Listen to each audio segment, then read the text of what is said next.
मेरे इंतहाई काबिल तकरीम हाज़रीन व सामीन, रसूल रहमत सल्लल्लाहु अलैहि वालैहि वसल्लम हर जुमातुल मुबारक को अपने सहाबा इकराम को वाज़ व नसीहत फरमाते। मर्दों के लिए हफ्ते बाद और औरतों के लिए हफ्ते में 2 मरतबा, ख़वातीन के लिए हफ्ते में 2 बार, मर्दों के लिए 1 मरतबा हर जुमातुल मुबारक को मेरे प्यारे महबूब अलैहिस्सलातु वस्सलाम तबलीग फरमाते, वाज़ व नसीहत फरमाते, इरशादात।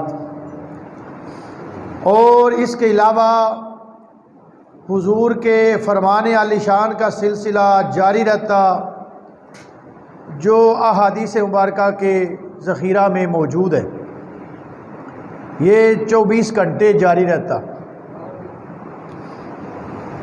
और हुजूर की गुफ्तगू असहाबा सुनते तो वो दुनिया से ऐसे किनारा कश हो जाते कि कारोबार तक, लेन देन तक छोड़ के बैठ जाते कि हमें दुनिया की कोई शय नहीं चाहिए, हमें आखिरत चाहिए। इस अंदाज़ की गुफ्तगू यानी हुजूर की जो सिफ़त मुबारक है, व नज़ीरा अरसलनाका बिलहक्की बशीरम व नज़ीरा, हुजूर की जो रब करीम ने सिफ़त मुबारक रखी है कि रब की तरफ से डर सुनाना, जहन्नम से, आखिरत से और उन चीज़ों से जो रब ने मना फरमाई हैं उनसे दूर रहना। तो इस बात पर दलालत करता है कि ये गुफ्तगू तबलीग का सिलसिला हुजूर से सुन्नत साबित है और ये करना चाहिए। अरसा दराज तक बजरिया लाउड स्पीकर ये सिलसिला चलता रहा और ख़वातीन अपने घरों में जुमातुल मुबारक को गुफ्तगू बड़े अच्छे अंदाज में सुनती। हमारी माएँ बहनें बेटियाँ, पुरानी भी बात है, और वो अपने मर्दों को भी कहती कि तुम भी जाओ मस्जिद में। मर्दों की निस्बत ख़वातीन दीन से ज़्यादा प्यार करती हैं और नमाज के एतबार से मर्दों से ज़्यादा नमाजी भी हैं। वो ज़्यादा नमाज़ें पढ़ती हैं, तिलावत कुरान मजीद भी ज़्यादा करती हैं ख़वातीन। जब वो करने पे आ जाएँ तो वो बड़े बड़े काम कर लेती हैं। तो ये सिलसिला तबलीग का फिर आहिस्ता आहिस्ता दुश्मन ने वार किया और वार से 2-4 किया, करता गया। उसने कहा इनके स्पीकर बंद करवाओ। ये ख़वातीन फिर भी उलमा की बातें सुनती हैं, तबलीग की बातें। स्पीकर बंद होने चाहिए। लाउड स्पीकर पे पाबंदियाँ, आपने देखा पर्चे काटे गए, सारे स्पीकर उतर गए। फिर कहा जी स्पीकर लग जाएं, सिर्फ अजान दे सकते हैं। अब अजान से भी लोगों को बड़ी बड़ी तकलीफ़ है कई जगह पर। और फिर उन्होंने समझा कि स्पीकर तो बंद हो गए, पर मौलवी फिर भी खुदा रसूल की बात करते हैं। कभी ये कुरान की आयत जिहाद वाली पढ़ देते हैं, कभी ये ख़ातमुन नबिय्यीन वाली आयत पढ़ देते हैं, कभी इश्क़ मुस्तफ़ा की ये बातें सुनाते हैं। इनसे खुतबा भी छीनो, अपनी मर्ज़ी के खुतबे इनके मुँह में डालो और ये अपने हमारी बात करें, हमारी दी हुई।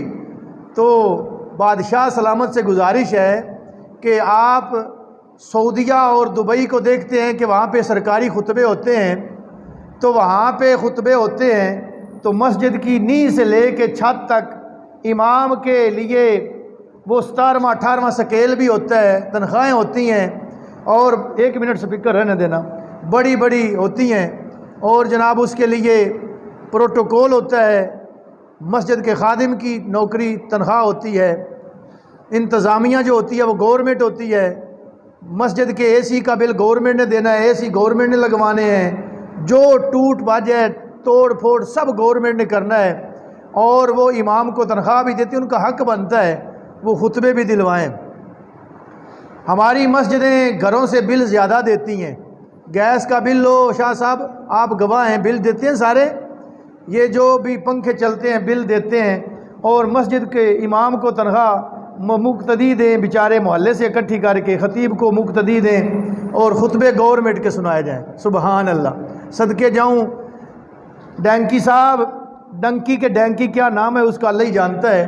अब जो उसने सिलसिला शुरू कर दिया कि रसूल रहमत सल्लल्लाहु अलैहि वसल्लम के गुस्ताखों को रिहाई मिल रही है जी, मलूना आसिया को भी रिहाई मिल गई, और अब फिर कल जो परसों फैसला हुआ है हाई कोर्ट में, सज़ा याफ्ता इकरार याफ्ता लोगों को फिर रिहाई मिल गई।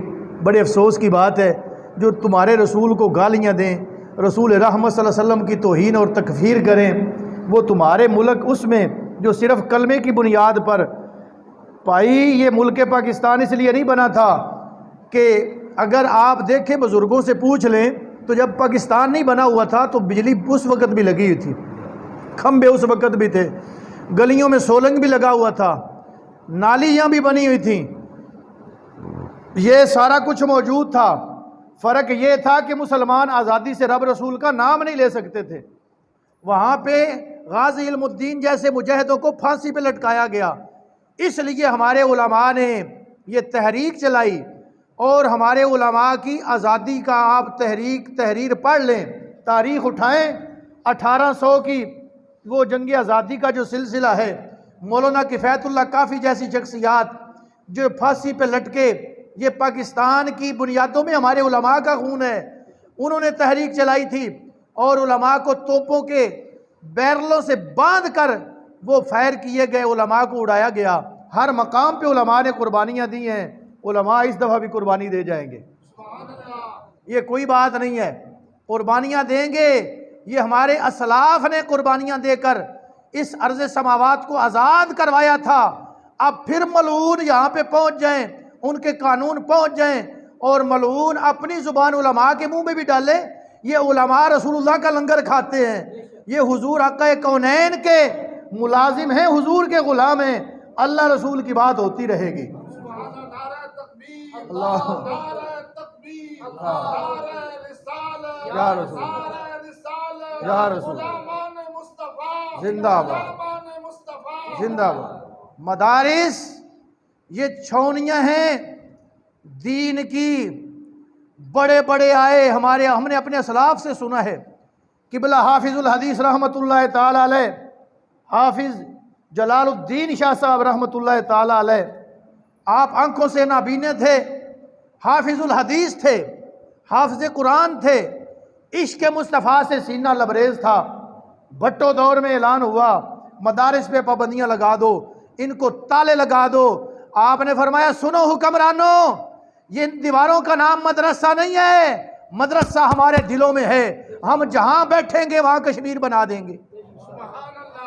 हम दरख्तों के नीचे बैठ जाए, मदरसा वहीं भी यूनिवर्सिटी चलेगी। तुम क्या समझते हो कि इन दीवारों का नाम मदरसा है? लगाओ इनको ताले। मदरसा हमारा यहाँ है, मोहब्बत रसूल यहाँ रहती है, और हम जहाँ बैठेंगे वहाँ इश्क मुस्तफ़ा की शमा रोशन कर देंगे। और ऐसा हुआ तो जो भी दीन के साथ टक्कर लेने की कोशिश करते रहे, वो अल्लाह ने उन मलूनों को बर्बाद किया है। उनकी नस्लों से भी बदबू आती है, और आप देख लेना तेरी नस्ल से भी बदबू आएगी, देख लेना।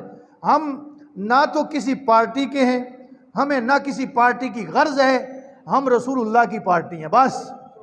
हमारी पार्टी इस्लाम है, हमारी पार्टी दीन है, हमें कोई गर्ज नहीं है। तुम जो लूटो, जो हुक्मरानों करो, पर दीन को ना छेड़ो। अगर छेड़ा तो ये जिगर हमारे दीन के लिए ही है। तुम तीर चलाओ, तलवारें चलाओ, नेज़े चलाओ, जो मर्जी चलाओ, ये दिल हाजिर है, ये जिस्म हाजिर है। हर तरह से कुर्बानी देने से उलमा दरेग नहीं करेंगे, और इंशाअल्लाह पाकिस्तान की सलामती के लिए, दीन की बका के लिए, दीन की सर बुलंदी के लिए कुर्बानियाँ दी भी हैं और देते भी जाएंगे। ये किसी एक तहरीक की बात ही नहीं, किसी एक तहरीक की बात ही नहीं है। जो भी दीन का नाम लेने वाले हैं वो इंशाअल्लाह मैदान अमल में होंगे। तो बहरहाल अच्छी बात है, खुतबे सरकारी होने चाहिए, एक ही बात होनी चाहिए, पर जब खुतबा हो तो वो अबू बकर सिद्दीक का हो, खुतबा हो तो उमर फारूक का हो, खुतबा हो तो उस्मान गनी ज़ुन्नुरैन का हो, खुतबा हो तो मौला अली शेर खुदा रज़ियल्लाहु ताला अन्हु मजमाइन का हो। हुजूर के जमी सहाबा का जो नज़रिया था, जो अकीदा था, वो बयान किया जाए, और वो भी खुतबा हो, उस खुतबे में ये भी लिखा जाए कि 20 रमज़ान मुबारक को फतह मक्का हुआ, मेरे आका अलैहिस्सलाम के सहाबा का जम्मे गफीर है, और एक कुतिया ने बच्चे दिए हुए थे गली के कोने पर, चौक में, चौरस्ते में। मेरे आका ने फरमाया इसके बच्चे छोटे हैं, एक बंदा यहाँ पे खड़ा हो जाए, इस कुतिया को तकलीफ ना हो, इसके बच्चों को तकलीफ ना हो, कोई इनका रास्ता ना छीने, यहाँ पे रास्ता मोड़ लिया जाए, जब तक ये अपनी मर्जी से इसके बच्चे और कुत्ती ना चली जाए, इनको कोई तकलीफ ना पहुंचाए, दूर से गुजरा जाए। कुत्ती के बच्चे महफूज हो गए, कुफार महफूज हो गए। फरमाया जो भी काफर अपने घर में छुप जाए, जो भी मस्जिद हराम में आ जाए, अबू सुफियान के घर में आ जाए, अपने आप को घर में ताला लगा ले, उसे कुछ नहीं कहना, आज तलवार नहीं निकलेगी। इतनी बड़ी फतह बिना तलवार के, बिना लड़ाई के हुजूर आका कौनैन सल्लल्लाहु अलैहि वसल्लम ने फरमाई। लेकिन जब काबातुल्लाह का तवाफ किया गया तो मेरे नबी ने आवाज़ सुनी, सहाबा कह रहे थे आका इब्ने खतल काबातुल्लाह के गिलाफ में छुपा हुआ है, इब्ने खतल काबातुल्लाह के गिलाफ में छुपा हुआ है। मेरे नबी ने फरमाया उसको वहीं कत्ल किया जाए। आका इसका जुर्म क्या है? फरमाया ये गुस्ताख रसूल है, ये रसूलुल्लाह सल्लल्लाहु अलैहि वसल्लम की तौहीद तकज़ीब करता है, ये आका कौनैन की गुस्ताखियाँ करता है। फरमाया हर किसी के लिए माफ़ी है, कुत्ती को माफ़ी, उसके छोटे छोटे बच्चों को तकलीफ ना दी जाए, बड़े बड़े लोगों को सबको माफ़ी, गुस्ताख को माफ़ी वहाँ भी ना हुई। उस खुतबे में ये भी लिखा जाए, खुतबे में ये भी लिखा जाए कि सुल्तान सलाहुद्दीन अयूबी जैसी शख्सियात, मोहम्मद, बड़ी बड़ी शख्सियात, जनाब सुल्तान महमूद गजनवी और बड़ी बड़ी शख्सियात जो मुजाहिदीन अपने मुसलमान, अपनी बेटियों का बदला लेने के लिए अपने वतन छोड़कर तलवार के जोर पे दूसरे मकाम पे गए। खुतबे सारे लिखे जाए, अच्छी बात, खुतबा होना चाहिए। हम तो कहते हैं ना, हम तो कहते हैं कि कोई ऐसा तफरका ना हो, कोई ऐसी शरारत ना हो, कोई ऐसी बात ना हो, लेकिन दीन की बात हो, छुपाया ना जाए दीन को कहीं पे, दीन ज़ाहिर किया जाए। सर बुलंदी के लिए आओ मैदान में, बनवाओ मस्जिद में, मोहल्ले में मस्जिदें बनवाओ। इस मोहल्ले में ये बड़ी मुश्किल से इन लोगों ने मस्जिद बनवाई है, बड़ी मुश्किल से मस्जिद बनवाओ शुरू से आखिर तक। इमाम का बनाओ, महल साथ बनवाओ, उसको गाड़ी भी दो, उसको तनख्वाह भी दो सऊदीया वाली जी, उसको गनमैन भी दो, उसको प्रोटोकॉल दो, खुतबे भी उससे दिलवाओ, लेकिन देना कुछ नहीं। और क्या करना है? बहरहाल मैं इन लफ्ज़ों पे इक्तफा करता हूँ। हमारे बड़े बड़े उलमा ने जो कहना था सो कह दिया, हम अपने उलमा के कदमों में बैठे हैं। हम मुफ्ती मुनीबुर रहमान साहब और डॉक्टर अशरफ आसफ जलाली साहब और बड़ी बड़ी शख्सियात जो हमारे उलमा हैं, अकाबिरीन हैं, वो जैसे कहेंगे हम वैसे ही करेंगे, वैसा ही होगा।